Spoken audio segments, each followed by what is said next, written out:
Alam mo bang sa halagang 130 pesos nga lang ay makaka-food trip ka na ng sulit at masarap na sinigang na ulo ng baboy na saktong-sakto nga sa maulan na panahon. Sabayan mo pa ng authentic na nagmamantikang laing, pati na rin ng ginataang sitaw at kalabasa. Kaya nga napadayo agad tayo sa Barangay 175 Zone 15 D2, S. Del Rosario, Corner Callejones, Gagalangin, Tondo, Manila. Sa bagong branch ng Sinigang ni Kagawad, ang legendary Sinigang King ng Tondo, Manila. Malapit lang sa mataas na paaralang Jose P. Laurel. At yun na nga, pumila na agad tayo dito mga kayo-pips para matikman na natin ang kanilang pinagmamalaking sinigang na ulo ng baboy. O tara, food trip na tayo! Yo, sarap mga kayo-pips, nandito nga tayo ngayon para dayuhin ang nagtitrending at second branch ng Sinigang ni Kagawad. Dito lang pala yan sa S. Del Rosario, Corner Callejones, Gagalangin, Tondo, Manila. Ito nga yung dadayuhin natin sa kanila, yung kanilang solid at naglalaki ang sinigang.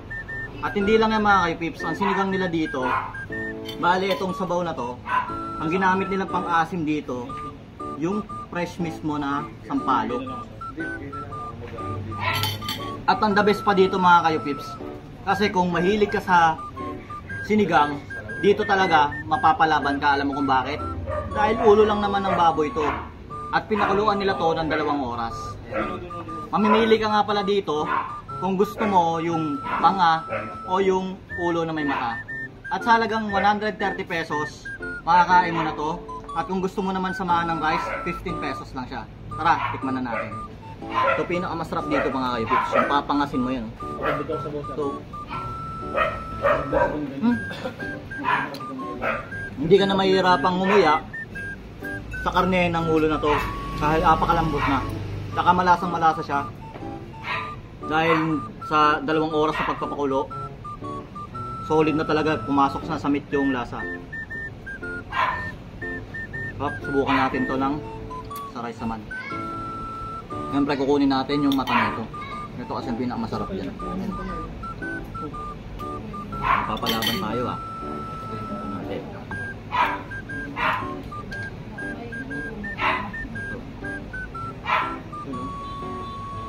Mga tips, kunin natin to. Uy, mataw.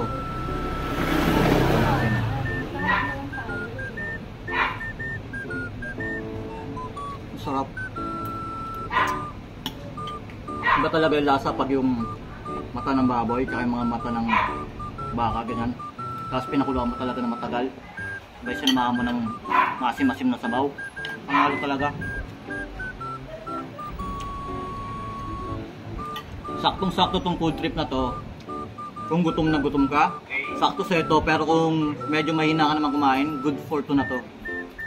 Kasi ang dami talaga, ang dami naman.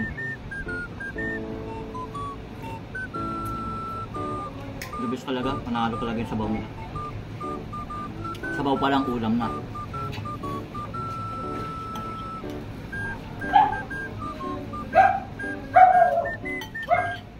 Solid mga kayo-pips.